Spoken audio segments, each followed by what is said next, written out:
ನಮಸ್ಕಾರ ಸ್ನೇಹಿತರೆ, ನಾನು ನಿಮ್ಮ ನಂಜುಂಡೇಶ್ವರ್ ಪ್ರೊಬ್ರಳ್ಳಿ. ಇವತ್ತು ನಾನು ದೊಡ್ಡಬಳ್ಳಾಪುರ ತಾಲೂಕು ದೊಡ್ಡಬೆಳವಂಗ್ಲ ಹೋಬಳಿಯಲ್ಲಿ ಇರುವಂಥ ಪತ್ರಳ್ಳಿ, ಇಲ್ಲಿ ತೋಪಯ್ಯ ಮತ್ತು ನಂಜುಂಡೇಶ್ವರ ದೇವಸ್ಥಾನ. ಇಲ್ಲಿ ಅನೇಕ ನೂರಾರು ಬಿಲ್ವಪತ್ರೆಗಳು ಇರುವಂಥ ಈ ಕ್ಷೇತ್ರಕ್ಕೆ ಇವತ್ತು ಬಂದಿದ್ದೀನಿ. ಬನ್ನಿ, ನಾವು ನೋಡೋದಕ್ಕೂ ಮುಂಚೆ ನನ್ನ ಬಿಲ್ವಪತ್ರೆ ಯೂಟ್ಯೂಬ್ ಚಾನಲ್ನ ದಯವಿಟ್ಟು ಸಬ್ಸ್ಕ್ರೈಬ್ ಮಾಡಿ ಮತ್ತು ಶೇರ್ ಮಾಡಿ, ಲೈಕ್ ಮಾಡಿ.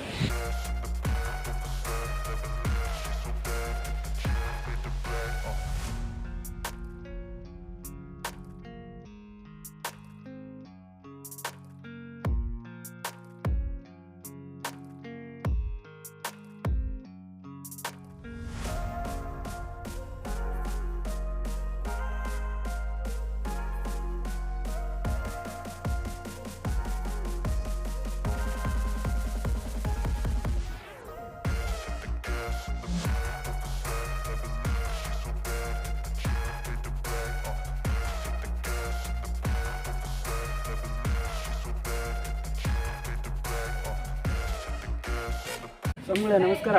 ನಮಸ್ಕಾರ.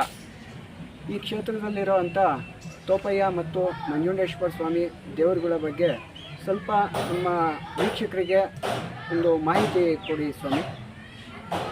ನಮಸ್ಕಾರ. ಈಗ ತೋಪ್ನಯ್ಯ ಅಂತ ಹೆಸರು ಬರೋಕ್ಕೆ ಕಾರಣ ಏನು ಅಂದರೆ, ಇಲ್ಲಿ ಸುತ್ತಮುತ್ತ ಬರೀ ತೋಪುಗಳಿದ್ದು. ಹಿಂದೆ ನಮ್ಮ ತಾತರ ಕಾಲದಾಗ, ನಮ್ಮ ಅಪ್ಪರ ಕಾಲದಾಗ ಯಾರು ಒಬ್ಬರೂ ಗೊತ್ತಿರಲಿಲ್ಲ ಇಲ್ಲಿಗೆ ಅನ್ನೋದು. ಅದಕ್ಕೋಸ್ಕರ ತೋಪ್ನಯ್ಯ ಅಂತ ಕರೆದ್ರು.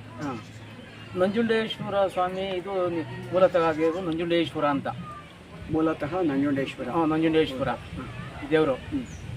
ಏನಪ್ಪ ಅಂದರೆ, ಇಲ್ಲಿಗೆ 3 ವಾರ ಬಂದರೆ ಜನ 3 ಬಿಲ್ಪತ್ರೆ ಹಾಕಿರೋ ಶಿವನ ಮೇಲಕ್ಕೆ ಅವ್ರ ಕೋರಿಕೆ ಎಲ್ಲ ನೆರವೇರ್ತದೆ. ಏನೇನೋ ಇರಲಿ ಕಾಯಿಲೆ, ಅವ್ರ ಮನ್ಸಾಗ ಏನು ಅಂದ್ಕೊಂಡಿರ್ತಾರೋ, ಒಂದು ಮದುವೆ ಆಗ್ಬೋದು, ಒಂದು ಇದಾಗ್ಬೋದು, ಒಂದು ಕೋರ್ಟ್ ಕಚೇರಿ ಆಗಿರ್ಬೋದು, ಮನಸ್ತಾಪ ಇರ್ಬೋದು, ಏನಿದ್ರು 3 ವಾರ ಬಂದು ಕೈ ಮುಕ್ಕೊಂಡು ಹೋದ್ರಿ ದೇವ್ರಿಗೆ ಇನ್ನೇನು ಬರೋದು. ಇಲ್ಲಿರೋ ಬಿಲ್ಪತ್ರೆಗೆ ಹೋಗೋ ಶಿವನ ಮೇಲೆ ಹಾಕಿದ್ರೆ ಸಾಕು ದೇವ್ರಿಗೆ. ಹಂಗಾಗಿ ಸ್ವಾಮಿ ತಿರ್ಗಿ ಆಮೇಲೆ ಇದಕ್ಕೆ ಯಾಕೆ ನಮಗೆ ನಾವು ಕಂಡಿದ್ದು ಅಂದರೆ, ದೊಡ್ಡಬಳ್ಳಾಪುರದಾಗ ಒಬ್ಬರು ರಾಜಣ್ಣರು ಅಂತ ಇದ್ದರು. ಅವ್ರ ಮಗರಿಗೆ 13 ವರ್ಷದಾಗೆ ಸೊಂಟ ಇರಲಿಲ್ಲ. ಸೊಂಟ ಇರಲಿಲ್ಲ ಅವ್ರಿಗೆ. ಈ ದೇವ್ರಿಗೆ ಬಂದು ಈ ದೇವ್ರ ಗುಡಿನೂ ಇರಲಿಲ್ಲ ಅವಾಗ ಚಿಕ್ಕದಾಗಿ ಒಂದು ಇಷ್ಟಿತ್ತು. ದೇವಸ್ಥಾನ ಕಟ್ಕೊಡ್ತೀನಿ ಅಂದಮೇಲೆ ಆ ಹುಡುಗನಿಗೆ ಸೊಂಟ ಬಂತು. ಸೊಂಟ ಬಂದಮೇಲೆ ಅವರು ಅನ್ನದಾಗ ಬಂದಾಗ ಮಾಡ್ಕೊಂಡು ಹಿಂಗೆ ಅಭಿವೃದ್ಧಿ ಹಾಕೊಂಡೇ ಬಂತು ಈ ದೇವಸ್ಥಾನ. ಈ ಕ್ಷೇತ್ರದಲ್ಲಿ ಪೂಜೆ, ವಿಶೇಷ ಪೂಜೆಗಳು ನಡೆಯುವಂಥ ವಾರ ಯಾವುದು ಸ್ವಾಮಿಗಳೇ? ಕಾರ್ತಿಕ್ ಸೋಮವಾರಗಳು. ಕಾರ್ತಿಕ್ ಸೋಮವಾರ ಶಿವರಾತ್ರಿ ಹಬ್ಬ ವಿಶೇಷ ಪೂಜೆ. ಶಿವರಾತ್ರಿ ಈಗ ನಾರ್ಮಲ್ ಸೋಮವಾರ ಅವತ್ತು ಹೆಂಗೆ ಭಕ್ತರುಗಳು ಎಲ್ಲ ಬಂದೇ ಬರ್ತಾರೆ ಸ್ವಾಮಿ. ಪ್ರತಿ ವಾರನೂ ಬರ್ತಾರೆ. ಪ್ರತಿ ವಾರನೂ ಒಬ್ಬಟ್ಟು ಊಟನೇ, ಹೋಳಿಗೆ ಊಟನೇ ಅಪ್ಪಂಗೆ ಇದು. ಅವ್ರವ್ರಿಗೆ ಏನು ಕೋರಿಕೆ ಇರ್ತದೋ ಅವ್ರಿಗೆ ನೆರವೇರಿಸಲು ಹಚ್ಚಂಗೆ ಅನ್ನ ಹಾಕೊಂಡು ಹೋಗ್ತಾನೆ ಅವ್ರಿಗೆ. ನೂರಾರು ಬಿಲ್ವಪತ್ರೆಗಳಿವೆ, ಬಿಲ್ವಪತ್ರೆ ಮರಗಳು. ಇದು ಯಾವ ರೀತಿ ಸೃಷ್ಟಿ ಆಯಿತು, ಹೆಂಗೆ ಸ್ವಾಮಿಗಳೇ ಇದು? ಸ್ವಾಮಿ ಯಾಕೆಂದರೆ ಈ ಥರ ಒಂದು ಜಾಗ ಎಲ್ಲೂ ನೋಡೋಕ್ಕೆ ಸಾಧ್ಯ ಇಲ್ಲ.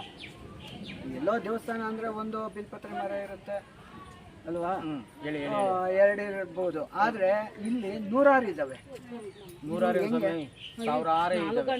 ಸಾವಿರಾರು ಒಬ್ಬರು ಒಂದು ಸಸಿ ಹಾಕಿಲ್ಲ ಇಲ್ಲಿ. ಒಬ್ಬರು ಒಂದು ಸಸಿನೂ ಆಗಿಲ್ಲ. ಅವೇ ತಾನಾಗಿ ತಾನು ಉಟ್ಕೊಂಡಿರೋದು.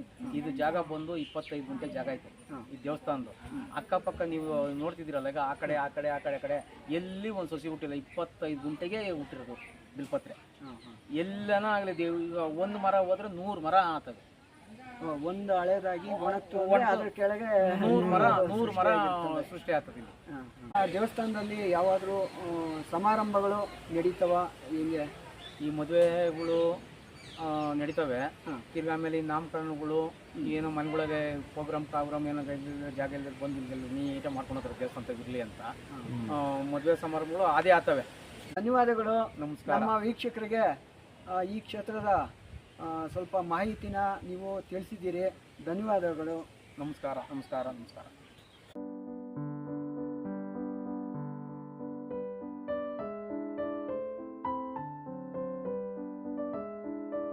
ತ್ರಿದಳಂ ತ್ರಿಗುಣಾಕಾರಂ ತ್ರಿನೇತ್ರಾಂಚ ತ್ರಿಯಾಯುಧಂ ತ್ರಿಜನ್ಮ ಪಾಪ ಸಂಹಾರ ಏಕಬಿಲ್ವಂ ಶಿವಾರ್ಪಣಂ.